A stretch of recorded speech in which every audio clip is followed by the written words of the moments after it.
Let's try that again. I'm going live. Live. Live on Facebook, live on YouTube, live on all the platforms that I said I would go live on. It's been a while again since I've been live. I want to thank everybody for jumping on. Just got to copy a couple things here. Then maybe it'll work for me to go live on Instagram. It's hard to go live on Instagram. Instagram's one of the hardest things to go live on, but I'm going to give it a shot. Giving it a shot. All right. So it shows YouTube, it shows Twitter, it shows Twitch, it shows all that stuff is going live. So what I'm going to do is go on my YouTube page like I always do. Actually, my Facebook page like I always do.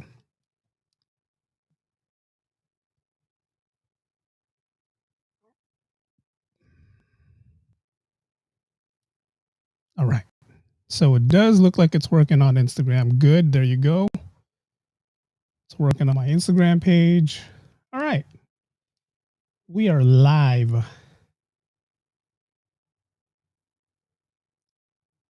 Couple things before we go live. I got to set things up to make sure that I'm public so everybody can see it.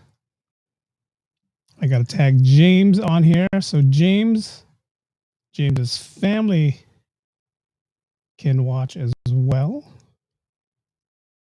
How's everybody doing? How's everybody's Wednesday? It's Wednesday, right? Wednesday. Got a funny guy coming on. Funny guy is going to be jumping on. Funny guy from Hawaii. I got a couple comments. Let's see. Danielle, hey, what's up? Miss Danielle. Haven't talked to anyone in a while. It's good to be back. It's good to be back. That's all I got to say. It's good to be back doing what I love doing. It's good to be back doing what I normally do. All right, so I see that Instagram Live is working, which is good. So for you guys who are watching on Instagram, I will be live with James. Cousin Estrelita is on. What's up, cuz? What's up, cuz? All right, so it's actually working. That's kind of cool. Let me see. I can't see it from my page, which is kind of weird. I can't see that I'm going live from my page. Again, it's the first time I'm going live on Instagram. I can see live on the other pages that I'm on. So I have to log on to another page that I'm on, and I can see everybody there. All right. So that's working. YouTube is working. Facebook is working. Now, like whatever everyone always says, like, hey, share the link, share the link. We're going to go on in a few. James is going to be coming in the room. My hair is a mess. For you guys who haven't seen me in a while, yes, I'm growing my hair out. Can't play music today because someone already asked, hey, can you play some music? Can't play music just because of copyright infringements. I am on YouTube. YouTube will strike me down if I did. So I can't do that. So I'm going to do my best not to play music. I got some copyright music that I can play, but I'm not going to play that. All right. So that's working. Okay, everything looks like it's working. Tell your friends. Tell everyone to jump on.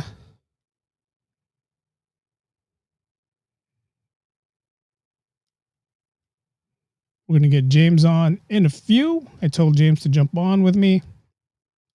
Again, we're going to treat him right. Make sure I got my... Oh, don't want that. There we go. That's the one we want. We don't want that one. We don't want the... Probably can do that one. Probably can do that one. All right. Got everybody on. Let's see. Again, Instagram is working. Twitter is working. Let's make sure my Twitter is working.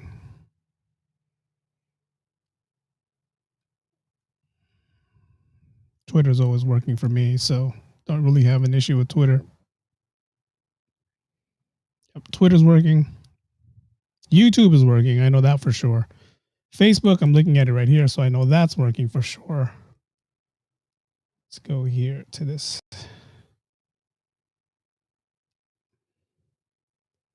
Check out the analytic page. Perfect.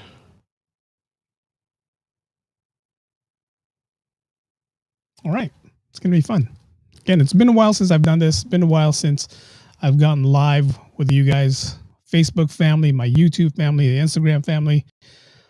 First time I'm going live on Instagram, which is kind of cool. I haven't done this in a while. Almost forgot how to do it, but it's going to be fun.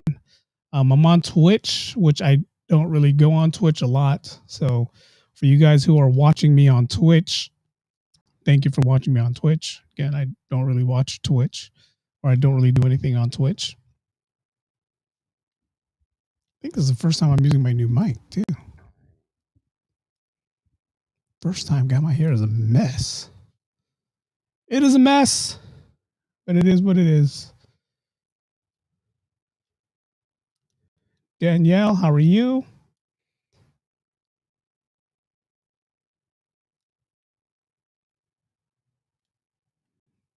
Cousin Nestorlita is making fun of my hair over on the Instagram page. Hey, hair's a mess. Can't do nothing to it. Trying to grow my hair out, okay? And you got that one part where, you know, it's either going to be short or it's going to be long. But in the middle of you growing your hair out, there's that little ugly phase, and that's where I'm at right now, the ugly phase. And there's nothing else I can do but keep it this way. I can wear a hat. I have bought this beanie. It's this cool beanie that a lot of people wear. But there's nothing else I can do. I just got to do what I got to do. Keep it the way it is. That's it. I could do more. Oh, I got two of you guys watching me on Instagram.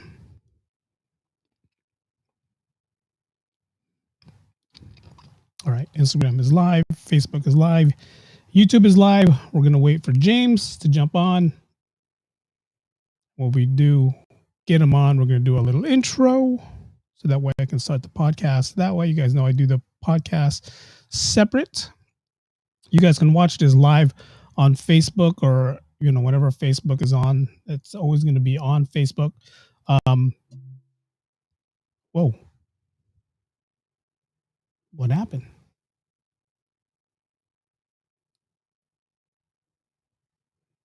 Am I still live? I'm still live. What happened?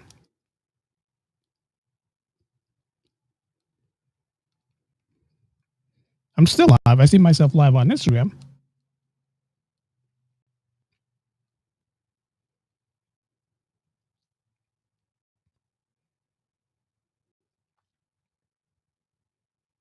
All right. Messing around too much, touching too many things too much. Shouldn't be doing that.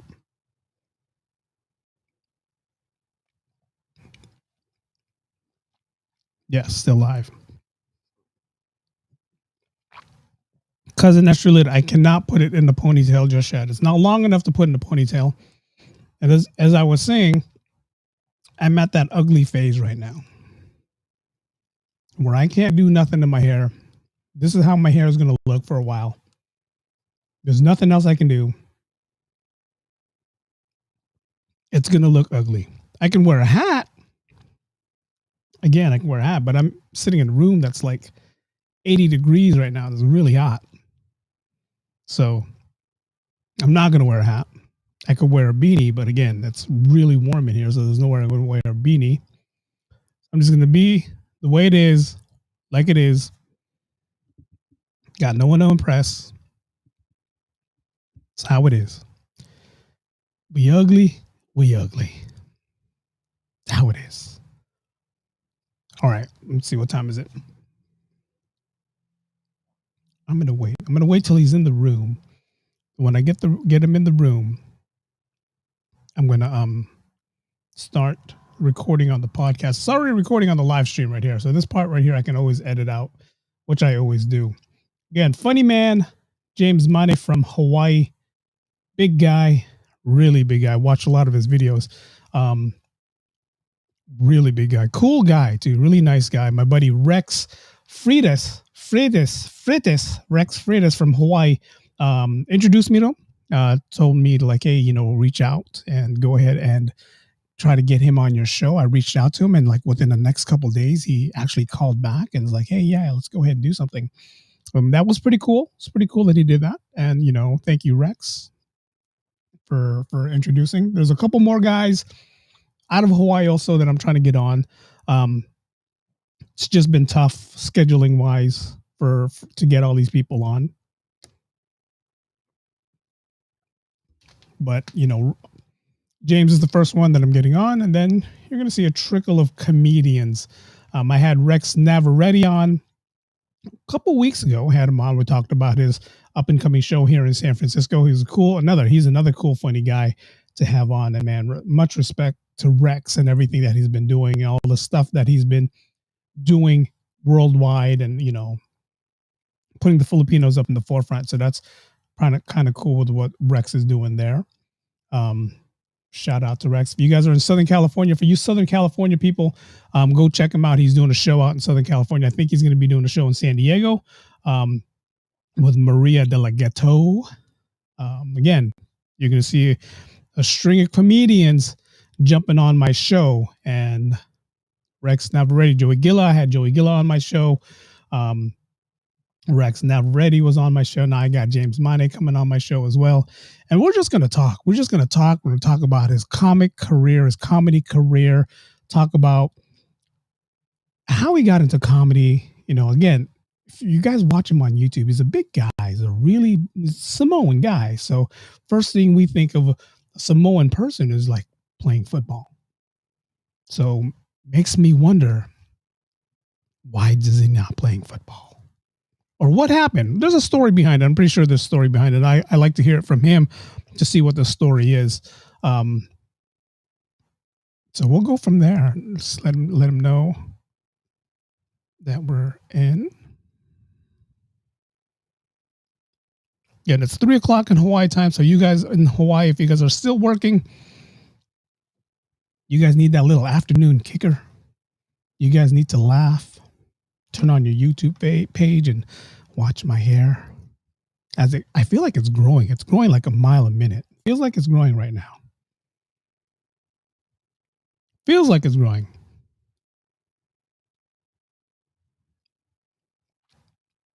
All right, let me go ahead. Again, I'm sending this out to everybody who, last time I sent this out,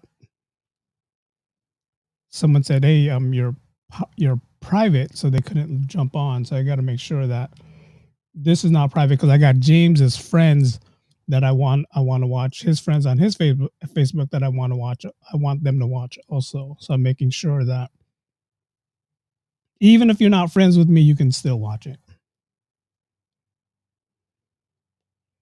Keeping it like that.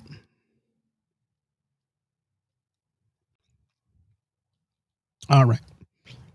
I gave him the word, told him I'm on, waiting for him to jump on, and then we'll get the podcast started.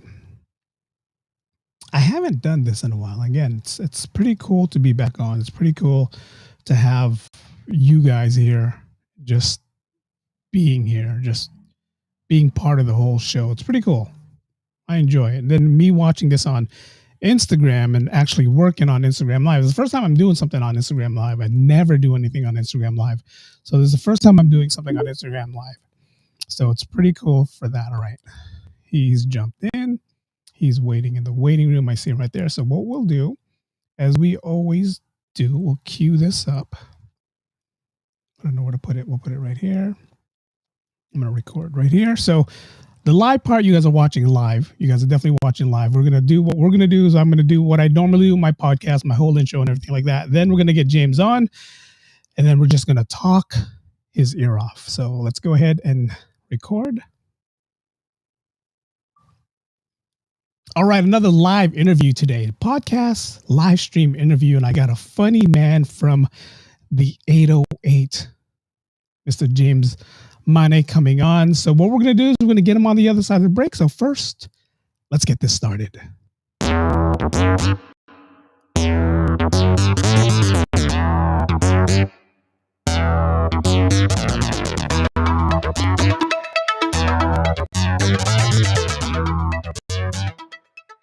Welcome, everyone. It's the Daily Podcast, and I guess you can call it a vlog. I'm Eric B. I want to thank everyone who's jumping on Instagram right now. I did tag James on Facebook, so let's hope we get a bunch of James people on here. And didn't really know how to do it on Instagram, so I'm hoping they can see that I'm going on live right now. But without further ado, let's go ahead and bring Mr. James Mane in from the waiting room. He's been waiting nice and long over there. There he is. Hey, can you hear me? James, yes, I can hear you loud and clear. How are you? Cool, I'm good. Thanks for having me. Oh, thanks for jumping on. Let's go ahead and give James a round of applause. All right. Mr. James Mane from Hawaii, comedian, big guy. How tall are you? I'm 6'7". I'm also 415 pounds. Wow. Wow. So you're going to get the first question I'm going to get. This question is from me. And I had a couple of my coworkers just run down some questions because they said they're going to watch. We're going to try to watch. But why comedy and not football?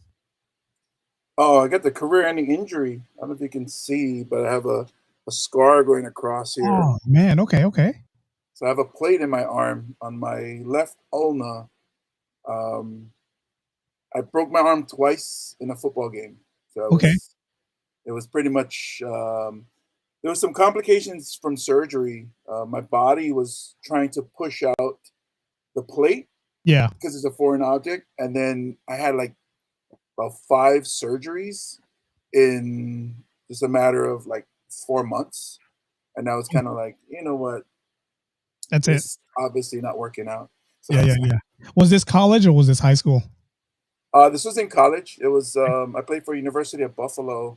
The injury happened against Towson State in Maryland. I remember it because that was the moment the doctor said, "You'll probably never play football again." Wow. And then broke my heart. I was like, I went into depression seriously, I went into depression for a couple of years. I didn't even watch football for a while.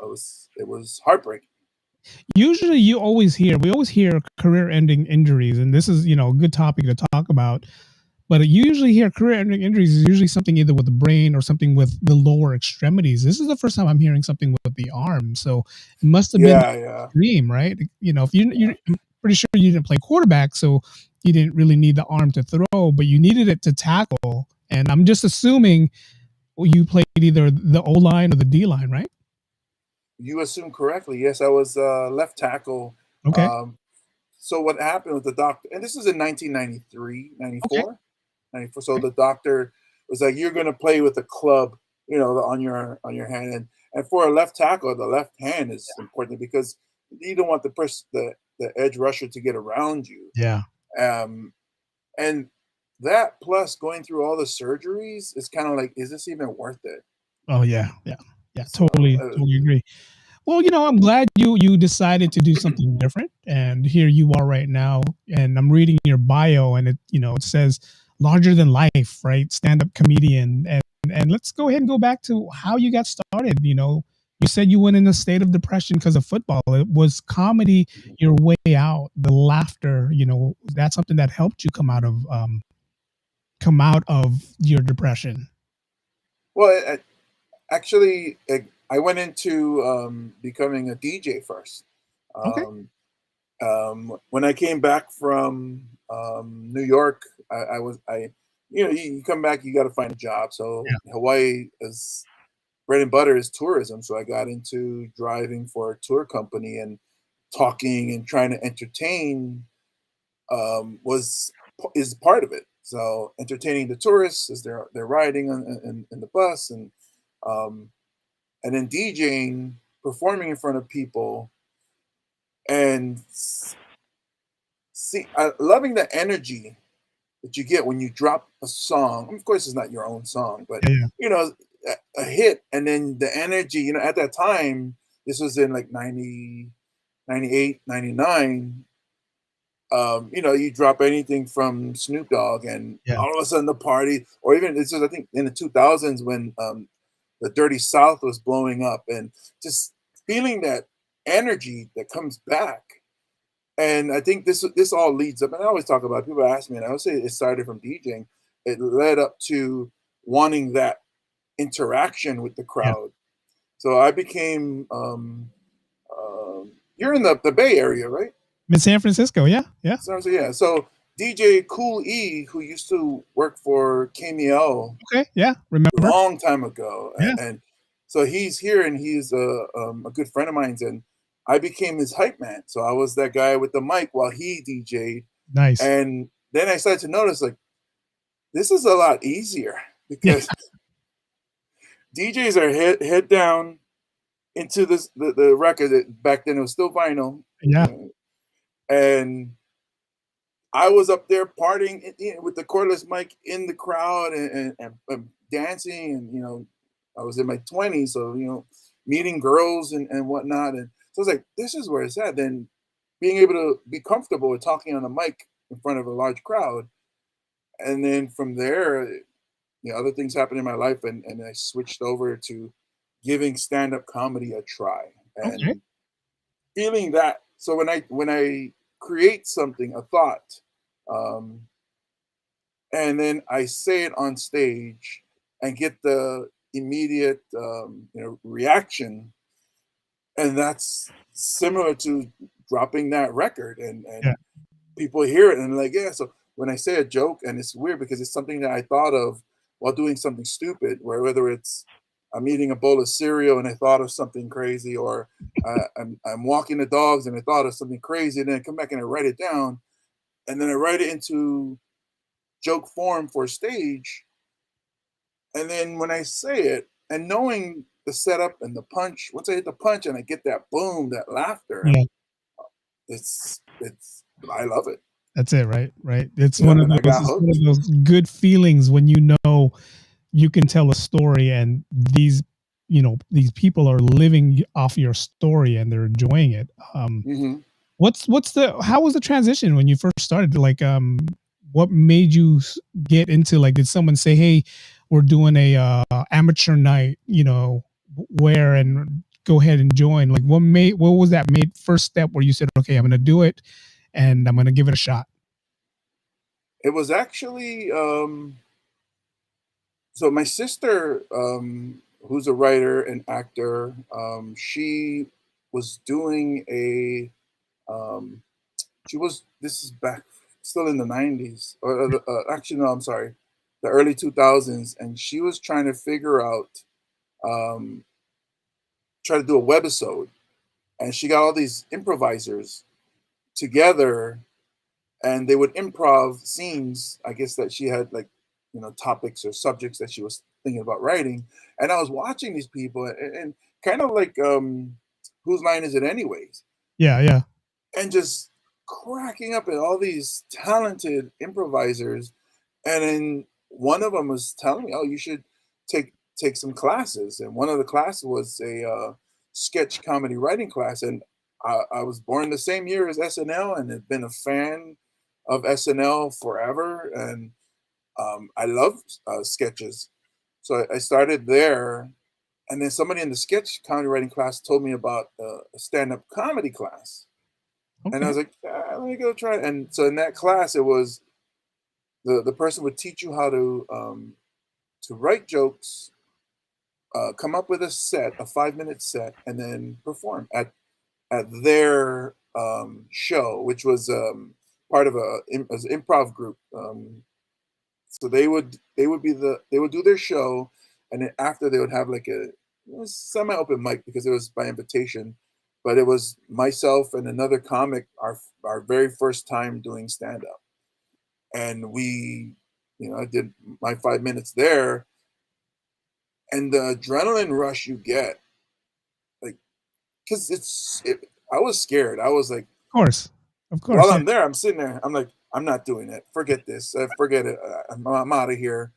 And then I was like on my way down the stairs, and then I heard the guy introduce my name, and he introduced it wrong. He said James Maine, and I was like, man, I gotta go over there and correct him. And then so I know went back, and then I did 5 minutes. Um, it it did well Yeah. for and I enjoyed it, and like the adrenaline rush driving home lasted all the way till I went to work the next day. And I was a city bus driver by this time, and Okay. as I'm driving, I'm out of service, so nobody on the bus. But then they hit me again, and I was just screaming like, "Yeah, I did it!" And then been hooked ever since. It's like I can see why some comics use drugs. That Huh. not saying it's a good thing, but like to keep that energy, to Yeah. keep the Yeah. party going. Yeah. Of course, I don't use drugs, and I wouldn't want people to use drugs, but I get it. That feeling Yeah. is just intense when you Yeah. when you kill, and especially when so like now if I go up and I kill, I almost like, oh, okay, cool, all right, good job, man, right on. But when I'm really nervous, like I have to do well. Yeah. So Yeah. I get so nervous. Like if it's like for a big show or uh, um, you know an audition or something, and then I get so nervous that when you kill, that adrenaline rush from killing at those shows, that's the adrenaline rush. Not so much like if I perform tomorrow night at a venue, and I've done it for about 13 years. I'm kind of like, yeah, I'll be all right. Pretty good. Yeah. Yeah. So it's 13 years. You've been doing stand up for 13 years. Yeah. Nice. Nice. And that was my next question, but you just answered it. So you don't get as nervous as you do when you first started. Now to you, it's just like a regular job. You're going there, you know what you got to do, and you know where you got to make people laugh. Yeah, but there is challenges that so like again, like when I say if I'm trying to impress a booker at Yeah. a club, or trying to impress whatever, some kind of audition, then the pressure is on. They get nervous. Yeah. For me now, other than that, trying new material, I'm like, oh man, I hope this works, and Yeah. then you get it because you still not technically not bomb, but you still get times where you tell a joke and then it just dies. It's like nothing, and Yeah. Yeah. then Yeah. you're looking like, oh, I gotta adjust. But that's part of doing stand up. You have to get out there and try the new jokes, Yeah. try Yeah. the new stories, or else you'll never know. You'll just do the same thing over and over and over. Yeah. Yeah. Question I have for you also is, you being Samoan, right? How do you implement your Samoan nationality into your comedy? And if you do, who gets it? Like, if you're there in a comedy show and you have a bunch of tourists there, will they understand your, Samoan heritage and you talking about your Samoan lifestyle? Or is it more the Samoans, the Polynesians, the Hawaiians that are there that understands what you're telling them? So yeah, if I'm doing a show and there's a lot of Polynesians or people with ties to the Pacific, a lot of them will get those little inside jokes, and so I don't Yeah. have to explain too much. They get the stereotypes. They Yeah. understand. Um, but when I at a show and I see that it's not a lot of people that have Hawaii ties, so like Yeah. it's mostly tourists, it still works because a lot of my stories, I evolved from doing set up punch jokes to storytelling. So a lot of the stories has to deal with size, Yeah. which people can see and they get. So like one of the jokes that always hits is usually when I get on a plane, everybody looks up and is like, and they think, please don't sit next to me. So that's universal, and then you talk about, or I talk about family relationships with my parents, or siblings, or my daughter, because I'm also a dad. So relationships with people, friends, or whatever. Everybody has some relationship with someone somewhere. Yeah. So that's where you relate to them. So a lot of it, I'm telling a story, is mostly self deprecating stuff, where I'm silly or I'm doing something stupid or I have this silly thought. But then sometimes that silly thought, a lot of people have had that thought. They just never thought to say it out loud.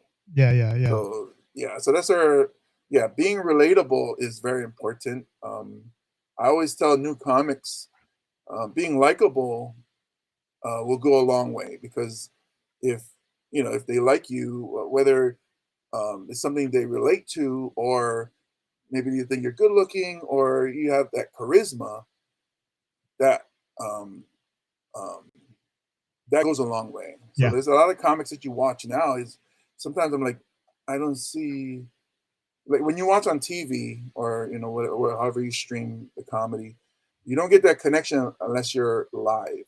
Yeah, yeah, yeah, Because live you can feel the energy, and then you go, "Oh, okay, I get it. I see yeah, why this person's doing well."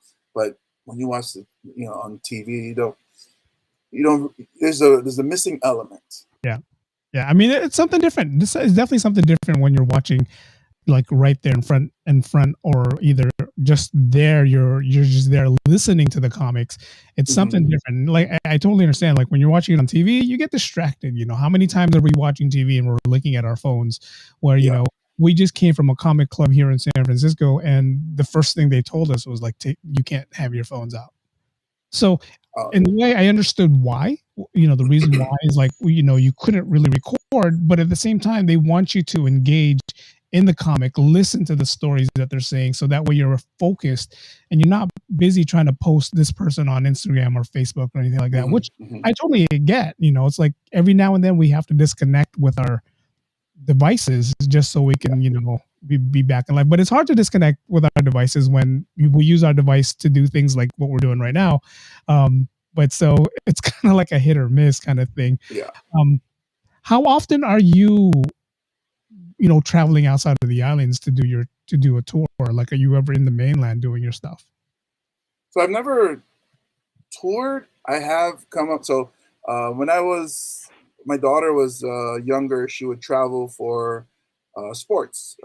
She played soccer and volleyball. So when I would travel with the team, and then I would go do some comedy. Okay. I performed in Vegas, Idaho, LA, usually places that they played Yeah, yeah, at. yeah. Recently, I was a comic who's really big here, and it started to do. He went and did his tour earlier in the year, national tour. He did all the cities or states that has strong Hawaii ties, whether they're Polynesian or they used to live in Hawaii.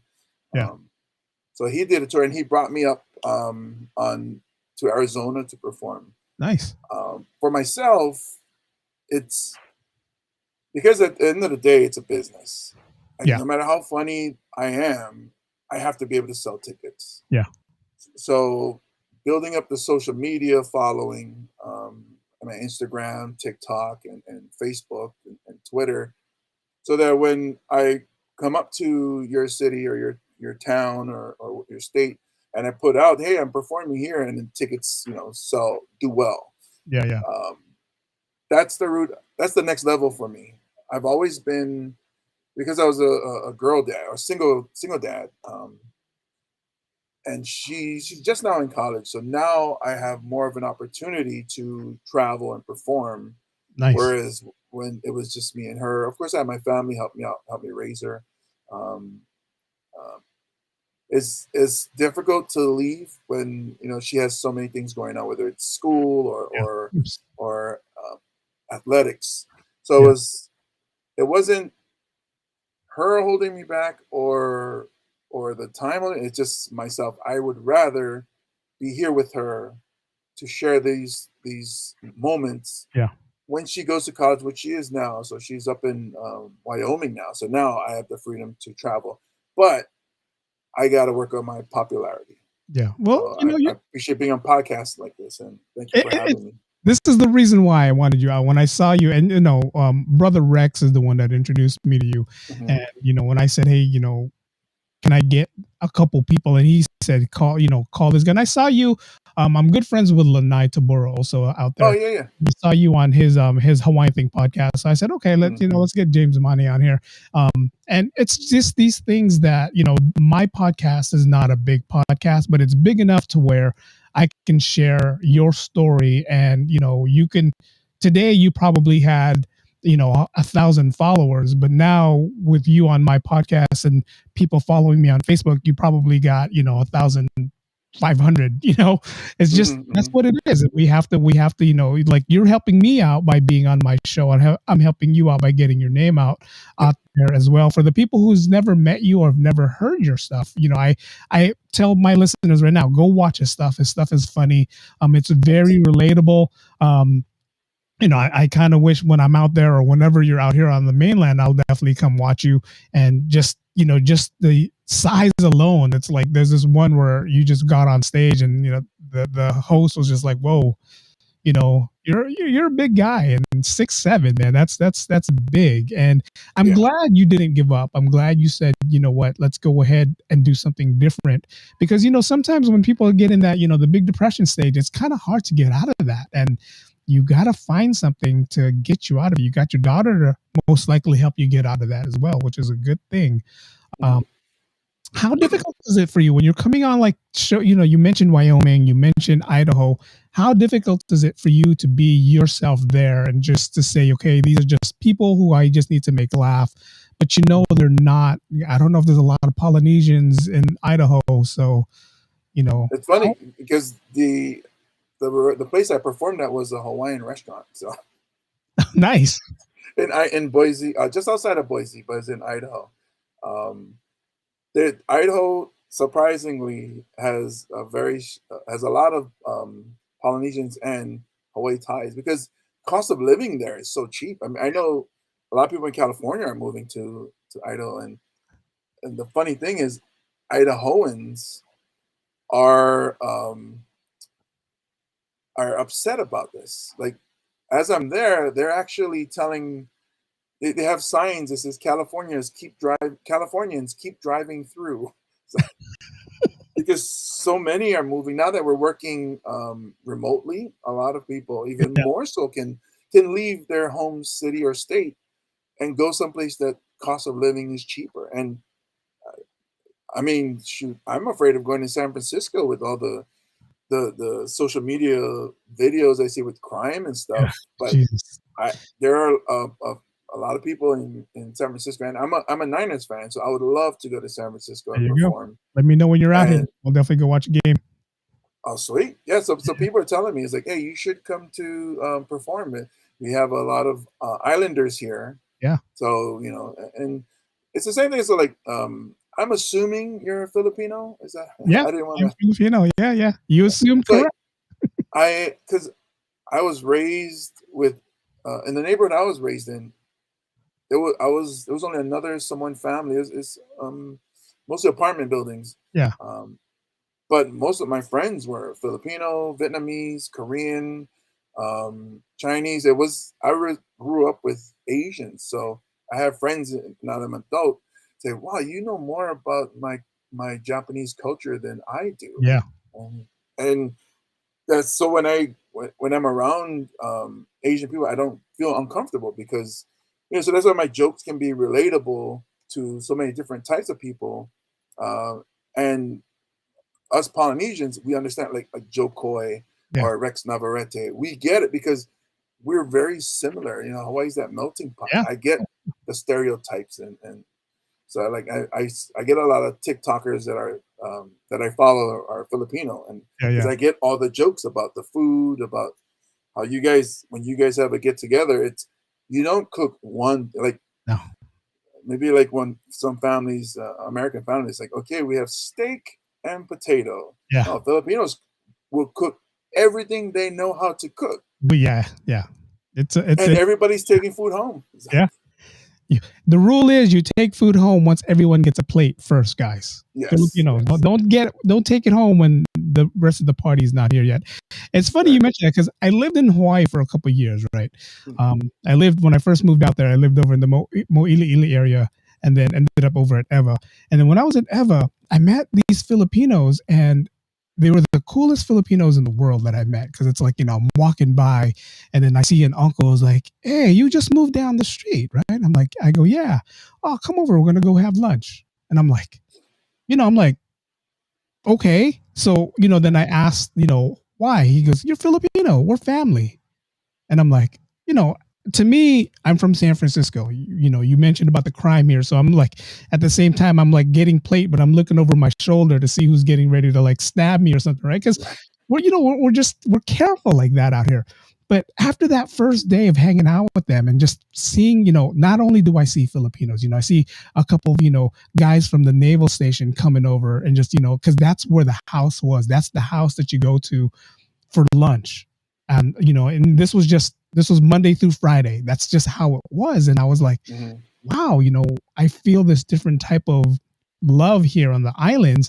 This is what made me fall in love living out there, just because you had not just the Filipinos, but you had, the different nationalities out there who just knew how to embrace new people out there. And I enjoyed it. So it was definitely Yeah, a because the cool. Aloha Spirit is actually from um, the plantation workers, which is that immigrated to Hawaii during the sugarcane and pineapple boom. I guess Yeah, that was here in Hawaii, where the Filipino, Japanese, Puerto Rican, Chinese, um, and all these cultures that came together, and Portuguese, and helped that business. Samoans didn't come over till later, so that's why we were always still like when you say local, they're talking about you ask a local person here in Hawaii, hey, what's your ethnicities, and they'll list those down. Oh, I'm Filipino, Japanese, Chinese, because all the years that they've been together, and even the pidgin slang that we yeah, have here is the broken English from all those cultures yeah, trying to communicate in English, but you're not getting the words right. yeah, yeah, And then when Samoans came over, like now we're kind of mixing in because in the 70s and we were still ourselves. There was locals, and then there was the Samoans. Now that we're mixed in, we're locals as well. So the latest group to immigrate to Hawaii is Micronesians. yeah, So they're the outside of the local group, but are starting to mix in as well. So after all that mixing, it's like that. Where hey, come over, don't worry. yeah, We yeah, all yeah. we all we're all locals. We're all related. We all don't worry. And come, or even if your kids, we see your kids, and that's the one thing about Hawaii is that when we see other kids, we try to take care of it. Oh, Yeah. yeah. If you work late, don't worry. Tell your kid come over, babysit. We'll watch him till you come home, or we're always family first. Yeah, yeah, yeah. That's what I love. And it's funny you mentioned the pigeon is in that same household. The person, Mr. Mandapat. I just remember the last name, Mr. Mandapat, had the strongest Filipino accent. Right? You're like, yeah, come eat. We have lots of food for everybody. But at the same time, he's trying to speak pigeon to me, so I was kind of confused. He's like, we're gonna have, brother, bro, we're gonna have this later on, Sorry, bro. my earbuds died. It's okay. Let me plug in my headphones. I'm No sorry. worries. Um, yeah, that's the cool thing about Hawaii, and just the everyone that lives in Hawaii is just everyone's friendly. Everyone's all about family out there, which is cool. Um, Again, I want to thank everyone who's watching right now. Everyone who's on Facebook, people who's watching on Instagram. First time I'm doing an Instagram live. And I know I have some people on Twitter as well. They got that. Someone joined us on YouTube. Drop a comment. Let me know that you guys are watching. Let me know that you guys are here. Say hi to James. Ask him questions. We do have a couple questions that I'm gonna throw to James right now when we're ready back on. But if you guys want to Sorry. follow James, you can follow. This is his he has a podcast, James Mane podcast. You can follow that podcast as well. He's also on Instagram and Facebook. You can follow him on Instagram, the comedian James Mane on there, and Facebook is just James Mane. He also has a website that you can follow, the comedianjamesmane.com. Go ahead and follow him there. A lot of cool stuff. Got a couple questions for you. This is my coworker right here. She said she's definitely going to watch you on YouTube. So that's cool. Thanks, Patrice. Thanks for sharing. But then this is her question to you: is do you have an advice to combat stage fright? So the advice that I got from that class that I was in, um, and some books that I've read is very similar. So it comes down to um, experiencing the anxieties. Don't try to go up and be funny. Just actually a comic that that was from here, Kenny, the blind man is his name, and I told him, "Hey, I'm going to try open mic one day. You have any advice?" And he said, "Don't try to be funny. Just go up and understand that what you're going through and experience all these anxieties Yeah. and understand that it'll get easier. And then just go up and just go up and even if you say jokes that don't work, don't worry about it. Just experience that nervousness. The more you do it, the easier it'll get." Um, from this book that I read, it was like, oh, actually, no, it was the teacher. So I don't know if you watch the cartoon um, Transformers. Yes. You know that the cube that they bring out of their chest, Yeah. Yeah. and so I actually used to do this. I would all my anxieties and fears and doubt, I take it out of my chest, and then I put it under a chair or on the floor in the green room or the back room or wherever you're staged before you go up on stage, and then you leave it there, and they say, "Okay, I'll come back and get you later. But right Okay. now, I'm right now I don't need you." And then I'll go up. It's kind of hokey, but that's how I started out doing it at first. I would just say, "All right, all my nervousness, I'm going to leave you here, and then I'm going to go up on stage." And I still get nervous, so that never goes away. Yeah. Sorry, but that's how I deal with stage fright. It's funny because I do this. I do this. I've been doing this for a while, just getting people on the show, and people don't realize how hard it is to just get on here, go do something live, Yeah. and try to be as normal as possible. But like Mhm. whenever I get people like you on, yeah, you're James Money. I'm gonna be nervous talking to you because one, and this is the reason why I told you let's talk right before, so that way I can kind of get a feeling of who you are, what you're Mhm.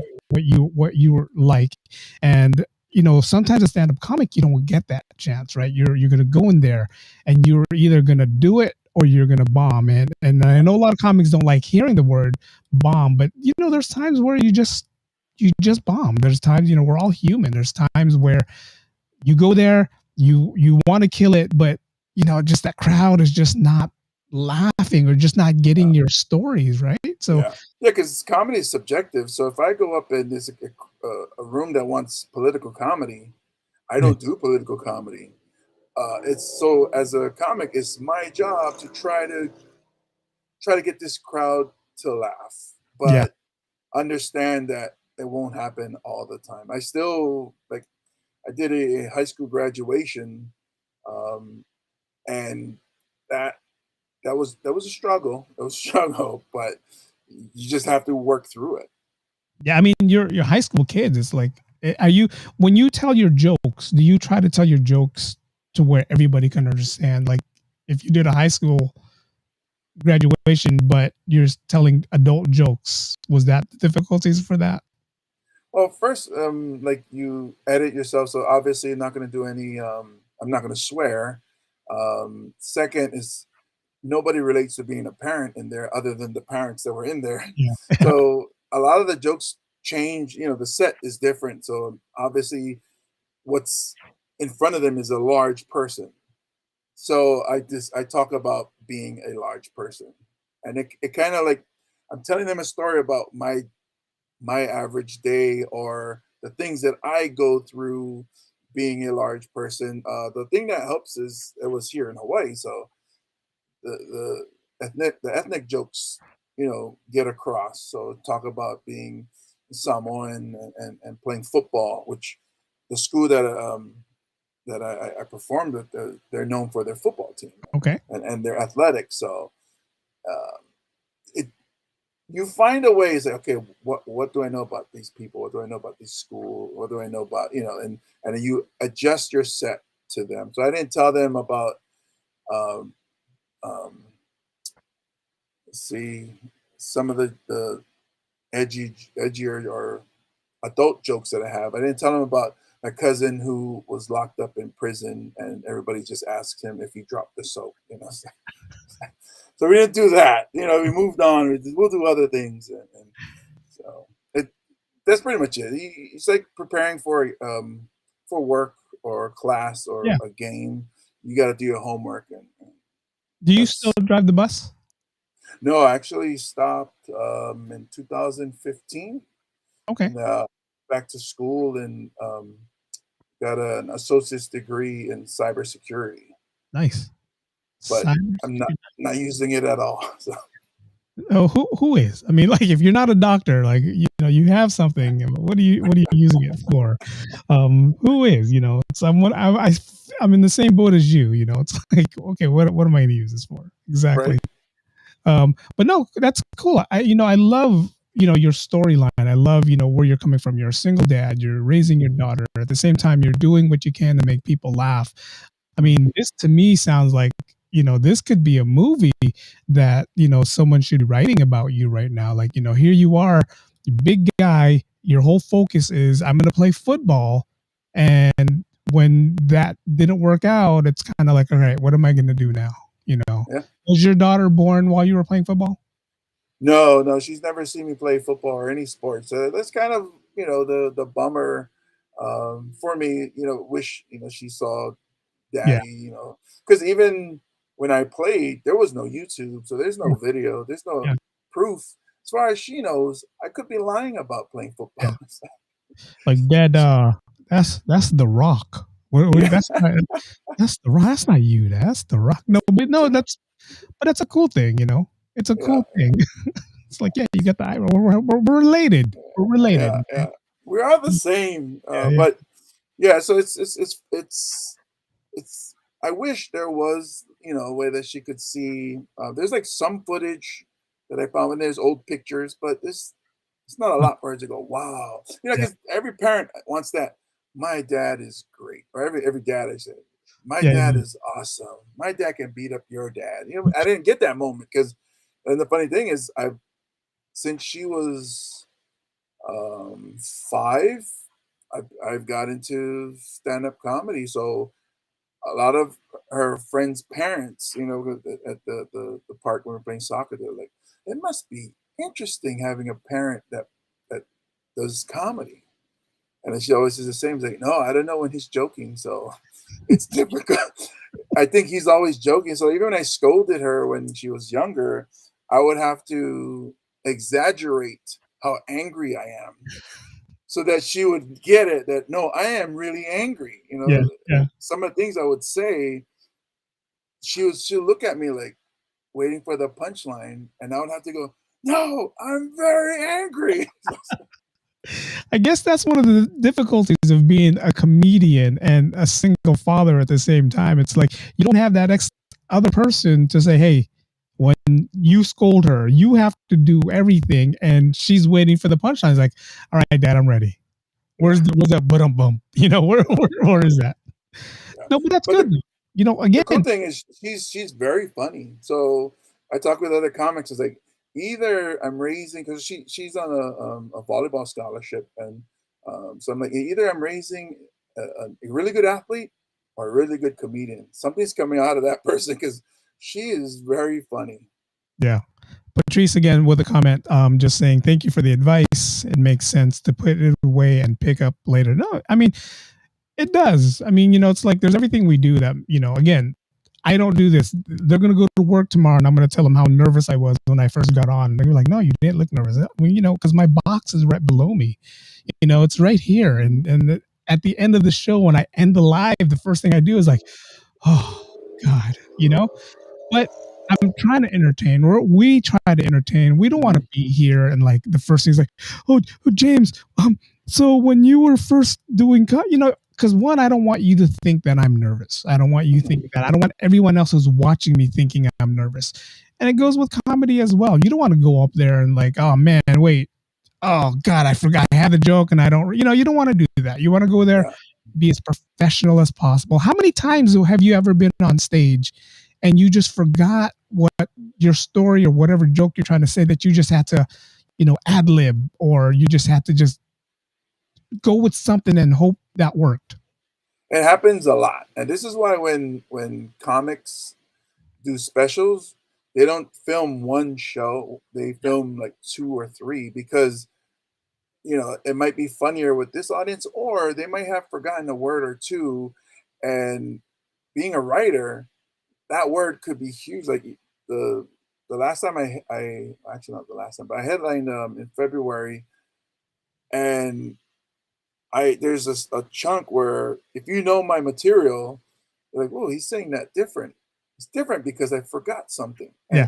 it it just happens, just like when you're at work and then you have a brain fart and you're just like, "Oh, what? What?" And you're like, it's kinda like an, not necessarily an outer body experience, more like an inner body Yeah. experience, like, so I'm inside of myself going while I'm performing for the people, what they see is this person who's telling these jokes, and inside I'm like, "Oh, no, I forgot that punchline." But that's a very important punchline because I call it back later on in the show. I need to work that punchline in somewhere else, and that all that is going on Yeah. Yeah. in your head, and, so there's times where I'm like, inside, but you won't see it. It's like whether like the bird, I mean the duck Yeah. swimming under the water. So you don't see the panic that I'm going through, but it's there and it happens a lot. And then you just, okay, let me do another material. And there's times where I'm at a clean show and I start doing this joke. And then I was like, oh shucks, what comes next? And then I'll just end it and I'll do something else and I'll jump onto the next one, not remembering that the punchline is kind of dirty. So I'm going and I'm going like, oh no. So it's kind of like you're driving and you forgot that this is a dead end and you're going down anyways, like, oh no, I need to adjust. I need to. So there's a lot of times, um, and it's something I learned from my mentor, Andy Bumatai, who's a Andy Bumatai. amazing comedian. I call him the professor because he can break a lot of things down as far as your set, the way you dress, the way you hold the mic, the way where you look. Like he's a true professional. So he's yeah, happened again. I'm just like, wait, what was I talking about? Andy Bumatai. Yeah, so he's helped me a lot with the material and how to remember and not fall off. Yeah. Some guys who do size, they'll start from here, here, here, here. They'll work their way down. Um, the way I tell a joke is I figure out which one leads to the next. Okay. Um, shoot, I'm trying to remember what Andy. So the advice he gave me was it's okay because it's not so much what we say, it's what we think. So like when Yeah. you get like a radio personality or a DJ or whatever that tries stand-up comedy, they're trained to not stop talking. There cannot Yeah. be dead air. So he tells me watch specials, watch comedy specials. There's a lot of times the comic stops talking, Yeah. and then the reason they stop talking because everything is up here. Yeah. Yeah. This is where it all is. So you stop talking and you sort it out. So he says it's okay when you forget to just stop, take a breath. Some guys do. You see them drink water. They take their drink and then sort it out and then continue. So, and it got to a point where I would challenge myself to see how long I can go without talking. I would get up on stage and I would say a joke and then just pause and not say anything for a while. I mean, it's funny because you can feel the tension build in the room. And the Yeah. Yeah. next joke hits and it's even harder. And it's like, it's a trip doing this. Yeah. No, I mean it's good. I mean that's why you guys are professionals. You comedians are professionals. You guys, you put me up there. I literally will probably last 2 minutes just because there's so many. Yeah, I mean, being Filipino, I would probably do the Joe Coy route, Rex Navarrete route, where I just do a Filipino accent and hope everybody laughs because that's Mm. all I know how to do. I'm not a professional when it comes to this.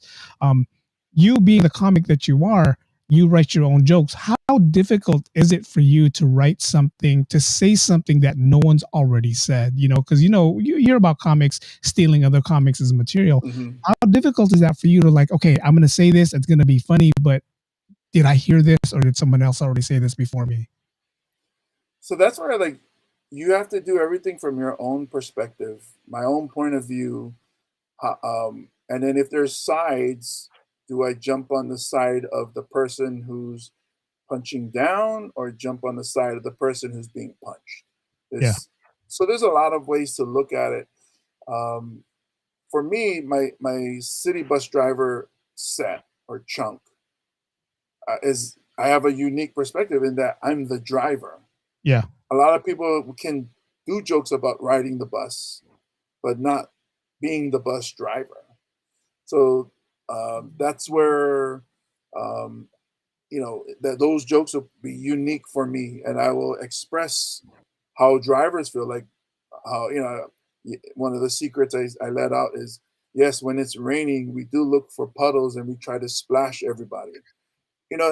Yes, we do run red lights. yeah, And when you're running for the bus, yeah, we do wait till you get to the door and then we take off.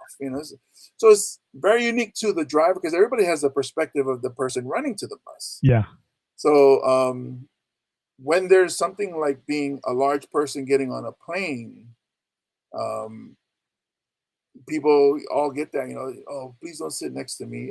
Everybody gets that because everybody feels that way. yeah, yeah, But then I add to it my my perspective, which is I gotta ask I hate the flight attendant because I gotta ask for a seatbelt extension.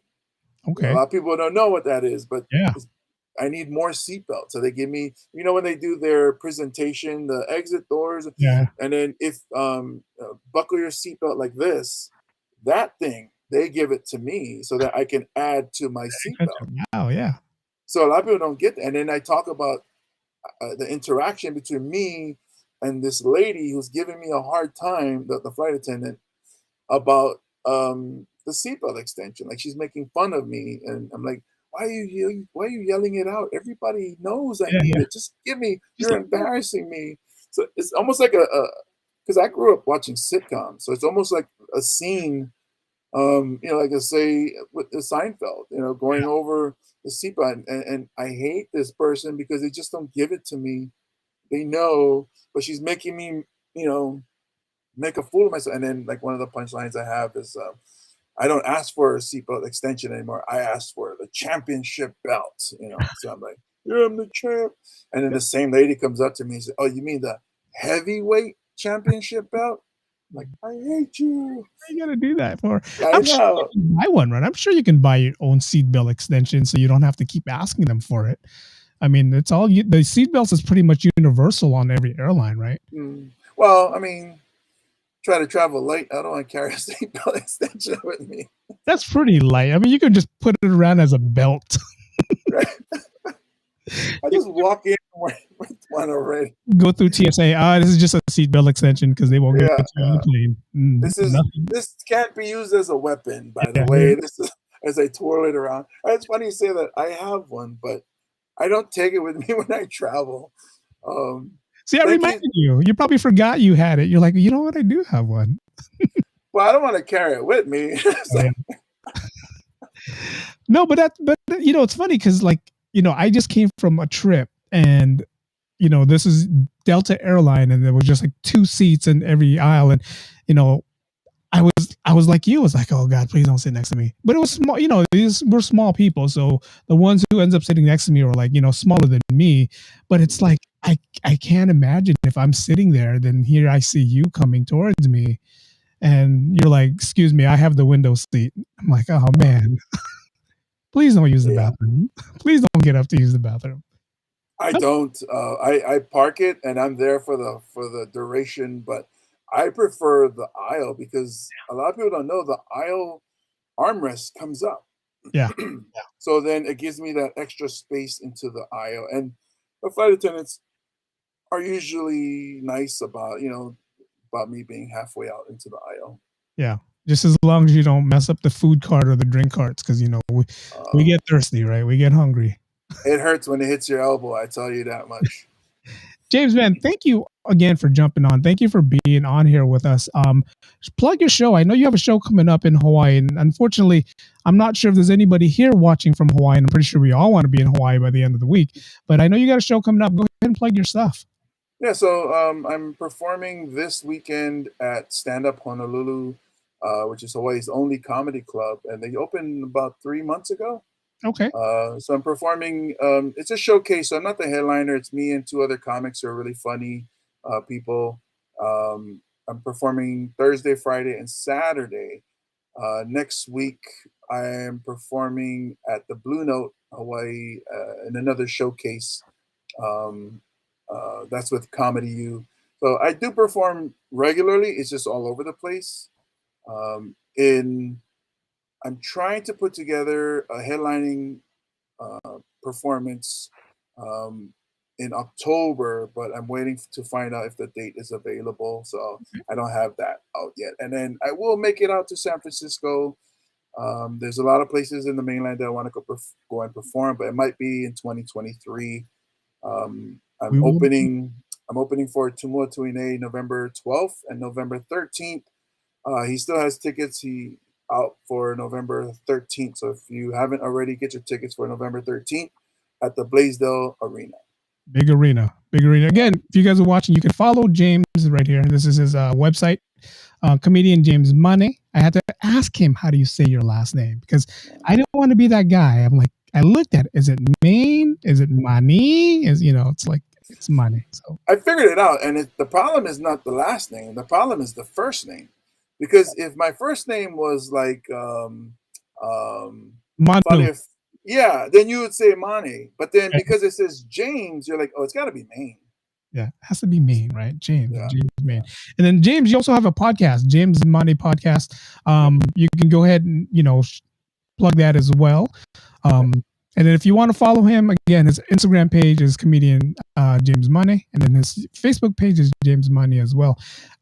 I appreciate you coming on. I love hearing stories. And again, someone should be reaching out to you and say, hey, James, let's make your story into a movie. I mean, because this, to me, if this was a movie, even if it was like a Netflix special, right? Just like, you came from the islands, you played football, you moved to the mainland, you had this ambition. Everybody has an ambition to want to play in the NFL. That's their dream. And for you to get cut short because of an arm injury, and then here you are, stand-up comic, making your way to the top. You'll definitely be at the top one day. And I can go back to this and say, like, this is where I interviewed James, and now here he is doing, he's the Rock's little big cousin out there. Well, the interaction with my daughter as a little one, that a lot of people, when I tell them stories about it, they're like, wow, it's so interesting because she wants to be a princess, but I'm a jock. I don't know. Yeah. And it's funny because trying to raise a little girl who's a lot like her mother, that we didn't get along, and that's why we broke up. It's basically I'm being punished raising my ex-girlfriend as a little girl, because like a lot of little things that she would say, put the toilet seat down, you drive too fast, or can you wipe the sink after you brush your teeth, all those things. I'm like, man, this is just like her mom. Do I hate her or what? Patrice, again, thank you for the comment. Best of luck with your career, James. Again, this has been cool. Again, follow him on his social media. He has a lot of funny stuff. You did the one today that I saw on Instagram where they said, "Oh, the movers are here," and you just took the stool down. I was like, and that you were towering over that guy. That's how I can tell how tall you are. I'm like, God, either that guy's really short or you're really tall. And you just told me you're 6'7". So, and you mentioned, I'm gonna go back to what you said about San Francisco and the whole crime thing going on here. Yes, there's a lot of crime that's on social media going on here in San Francisco. It's a lot of break-ins, a lot of strong arm robberies that goes on. But James, if you ever come here, you don't ever have to worry about that, because they're just gonna look at you and look right past you, because here in San Francisco, we don't mess with the Polynesians. We don't. You could be Tongan, you could be Fijian, you could be Samoan, you could be, everything. We don't mess with you. Even we just don't. We don't. We respect you guys. We respect Our family is our gang. That's why. it is. It's funny because I used to hang out with a group here in San Francisco, and I didn't know they were like the Polynesian gangsters out here. I only hung out with them because they were cool guys. You know, they were like cool people to hang out with. You know, you talk story with them. They tell you stories about their ancestors, and then somebody said to me like, "Hey, you're hanging out with this group. Don't you know who they are?" I'm like, "No, I just know at 6 o'clock we're going to go over their house and we're going to have a big meal. That's all I know." I didn't know who these guys were, you know. So it's one I'm of the those. same as you. I'm the same as you. I just came to eat. I don't care what they do after hours. It's like, all right, I'll hang out with you for the first couple hours, but at 6 o'clock we're heading back to your house. Let's give James another round of applause for being on the show. James, thank you again for jumping on. We will definitely keep in touch and keep talking back. And I'm going to come out there in Hawaii. Got a lot of friends out there. Definitely got a lot of friends out there that I need to visit soon. But thank you for jumping on the show, and best of luck to you. And like I tell everybody else, you're always welcome to jump back on the show anytime you want. You want to plug anything, you want to say, hey, I have a movie, it's going to come out, I want you guys to watch it. Anytime you want to jump on any ideas, feel free to just reach out to me, and you're always welcome. You're definitely part of the daily podcast now. Thank you for having me. All right, James. Thank you, guys. All right, guys. That was James Mane here with us. Thank you, James. Thank you again. You guys can follow him on his social media account. Definitely follow him. Definitely watch his YouTubes that he has. Definitely a funny guy. Definitely worth your minute, 2 minutes watching him. And his jokes, we all can relate to his jokes. But thank you guys for watching. Thank you guys for jumping on. I'm going to go ahead and do what I normally do when I leave my podcast, when I do all this stuff. Thank you guys for watching. Thank you guys for listening. The podcast is ended, guys. Go in peace.